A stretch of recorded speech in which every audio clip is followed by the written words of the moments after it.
Hey, welcome to a fresh new season of a TD News Show. Yes, this is the season 2 of a TD News Show where there will be way more news and way more bad jokes. Now, before getting into the news, I just want to ask you guys one thing. Do you guys want me to cover CES at a daily basis, like give you guys highlights of CES at a daily basis, or do you guys want me to make one video at the end of CES where I will be talking about all the best things that were in CES, or most of the highlights on CES? So let me know in the comment section what you guys want to see. And now let's jump into the news, and let's start the first episode of season 2 with Intel, because an Intel Rocket Lake S CPU with 8 cores and 16 threads has recently surfaced in an overclocking video, being pushed to 6.923 GHz, as we can see in the CPU-Z screenshot from the video. Now, we don't know who the overclocker is, however it can be seen from the CPU-Z that the overclocked CPU at 6.9 GHz supports instruction set which are not currently available to Intel's current lineup of desktop CPUs, but that will be supported by Rocket Lake S. But the biggest catch of this news is all of this was done with the little help of Elon too. So don't think about doing with your Rocket Lake CPU without Elon 2, because to be honest, if you are doing this, you can easily fry a steak. Like, you can do it well done. Like, that's not gonna be medium rare, it's gonna be overcooked and well done. That was bad joke, but again, if you got yourself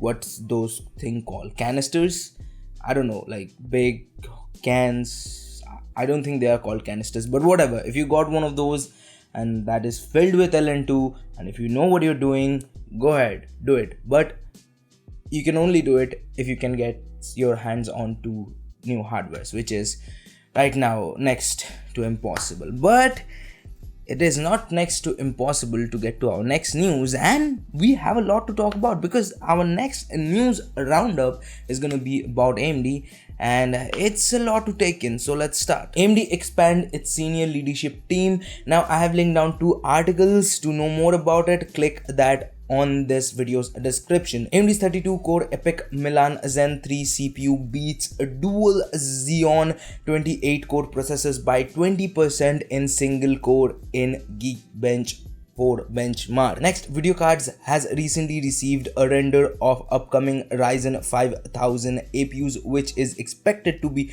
revealed next week. The Zen 3 APUs support up to 8 cores and 16 thread, just like Zen 2 Renoir APUs. Also, these APUs should support 8 graphics cores and 20 PCIe lanes. It is currently unknown whether these lanes will be PCIe 3.0 or 4.0, but it appears that these CPU dies are 10% larger than Renoir. Now, talking about APUs, an engineering sample of the upcoming AM4 APUs has emerged on a Chinese social media platform. The processor features 8 cores and 16 thread with a clock speed of 4.4 GHz, is a APU based on a 7nm Zen 3 core design, and has so far not been tested by any leaker. According to the message posted on the social media platform, the CPU might be either Ryzen 7 5700G or 5750G. The leaker tested the processor in CPU-Z benchmark and was able to score 613.6 points in a single-threaded benchmark and 6292.2 points in multi-threaded workload. According to CPU-Z built-in data, the CPU is therefore 20% and 60% faster respectively compared to Ryzen 7 3700X based on Zen 2 core design. Next on, AMD has recently submitted 2 of its new Ryzen 5000 CPUs to the USB Implementers Forum for compliance. One of them is Ryzen 9 5980HX, is a new SKU which we haven't seen before, which would be positioned above the 5900HX, 5900H and the 5900HS. Next, AMD's Ryzen 9 5900 and Ryzen 7 5800 non-XT clock speed revealed to 4.7 GHz and 4.6 GHz respectively. And lastly, AMD's Radeon RX 6700 series is rumored to launch by the end of March. I told you there's gonna be a lot Boy, oh boy, that was a lot of news to take in. So I'm giving you guys a moment to take all of that in. Just let's take all of that in. Take a deep breath from your nose and move it out from your mouth. Now we started the episode with blue team, then moved on to red team and talked a lot about red team. And I think let's talk about a little bit about the green team, because if we don't, then it's not going to be justice to the green team. So let's talk about the green team for a bit. Nvidia accusation of ARM to be investigated by UK regulator. Nvidia confirmed it will showcase GeForce RTX 30 mobile GPUs on January 12 at their GeForce RTX game on event. ASUS GeForce RTX 3060 tough gaming with 12 gigabytes of GDDR6 memory leaked. Wait a minute. The 3060 Ti has more Tensor core and more CUDA cores, and it is also on a better GPU die, but it has a less RAM. But the non-Ti model has more RAM, but every single other specs is lower than the Ti version, but it has more RAM.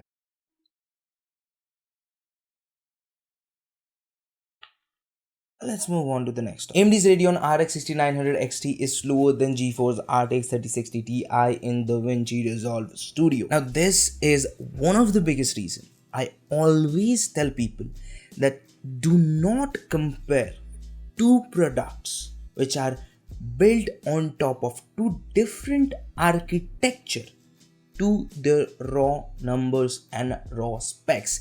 Believe me, raw numbers and raw specs are the most inconsistent and most unreliable source or value to compare to products. They don't simulate a real world experience. They don't. Like in this case, if you are a DaVinci Resolve user, you should buy a 3060 Ti rather than a RX 6900 XT, because it will be much better for your workflow.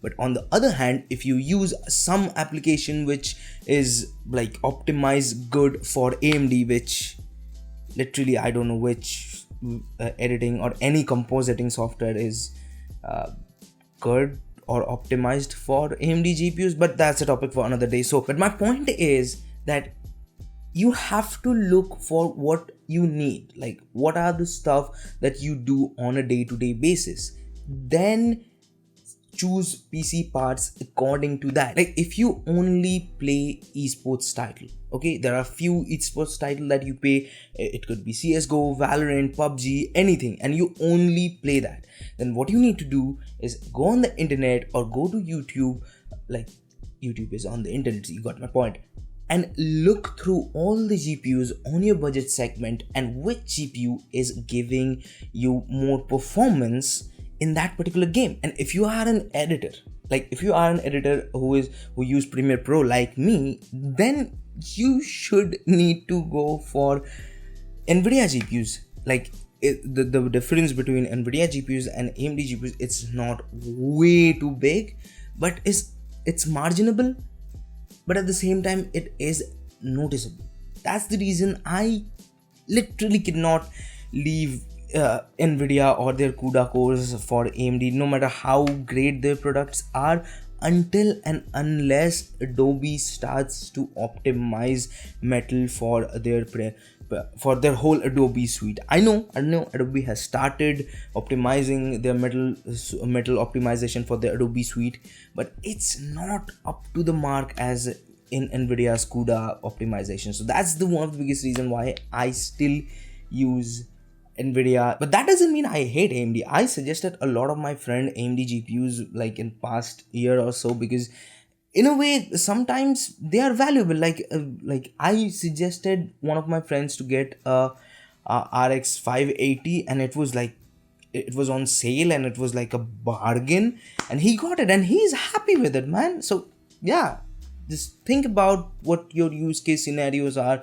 then make your choice. Now let's talk about the next news, which is very interesting, and that is Elon Musk is right now the most valuable person in the world. Now, why I said most valuable, not the richest, because he is not the richest person in the world right now, because the whole calculation of how like I don't know who determines who is the most valuable or who is the most richest person. I know how like you determine who is the most valuable person, but I don't know who and how. If there is some corporation or someone who determines who is the most richest person, but Elon Musk is the most valuable person. And how will you determine Elon Musk as the most valuable person? Because his stocks, his company's stocks, his Tesla stocks are right now very much valuable. Like 10 years ago, if you bought some Tesla stocks right now, you have a very deep pocket. So yeah, Elon Musk is the most valuable person, and the second is Jeff Bezos, Amazon, but he's not the most richest person. So, but it's not be a good episode and even a starter of the season if I didn't give you guys the quick news. I know how much you love quick news. Noctua's passive heatsink launch postponed according to 2021 roadmap. Acer announced Chromebook Spin 514 with AMD's Ryzen mobile processor. Acer Nitro monitor supports HDMI 2.1 for 4K 100 FPS console gaming. ASUS Teases ROG gaming monitors with HDMI 2.1. SilverStone revealed their NJ780 plus titanium 700 watt passive power supply. China builds a eSports stadium worth $898 million US. Wow, that's a lot of green to spend on a esports stadium. That's a lot. Lenovo announces Yoga Slim 7i Pro OLED Edition, a laptop, AR Think Reality A3 smart glasses, a 5G enabled notebook and tablets, Yoga AIO7 and IdeaPad 5 series with Qualcomm, AMD or Intel CPUs at CES 2021. Gigabyte officially confirms Intel 11th Gen Core Rocket Lake S launch in late March. Samsung announced Samsung Galaxy Chromebook 2 world first OLED Chromebook. Now I just have a single question, not to Samsung but to you guys. Like, this only cost $549, and that's not a lot if you think about the OLED screen and how the premium laptop is, but this is a freaking Chromebook.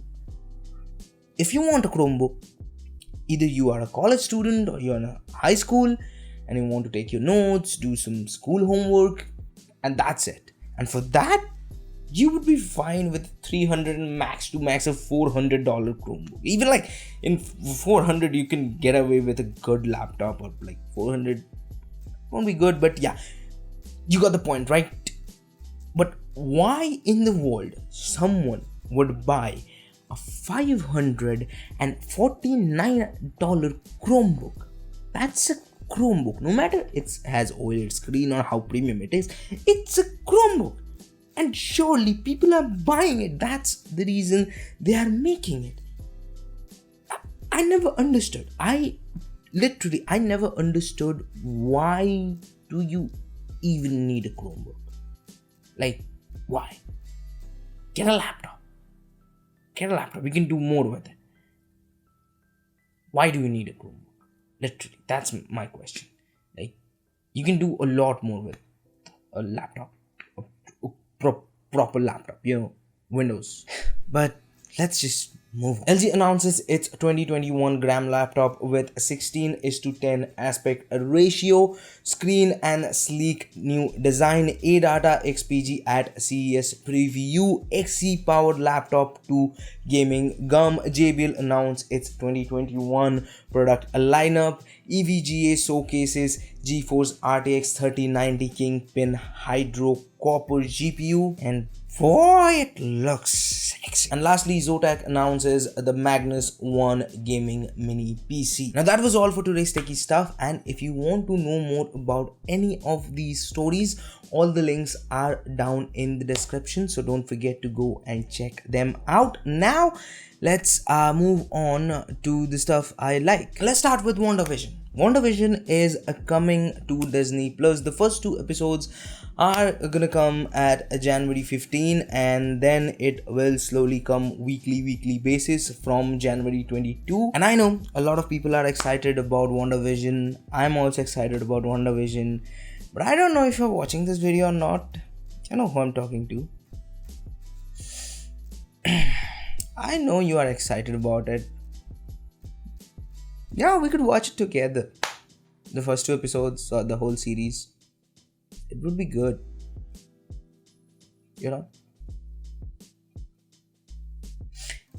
Move on to the next topic. Marvel's Moon Knight series got 2 new directors, and they are Justin Benson and Aaron Moorhead. First, when I saw this name, I didn't knew them, but then I wrote the article, the IGN article that I've linked down in the description. They were indie directors. Then I thought, okay, let's see what have they done, and I see their work.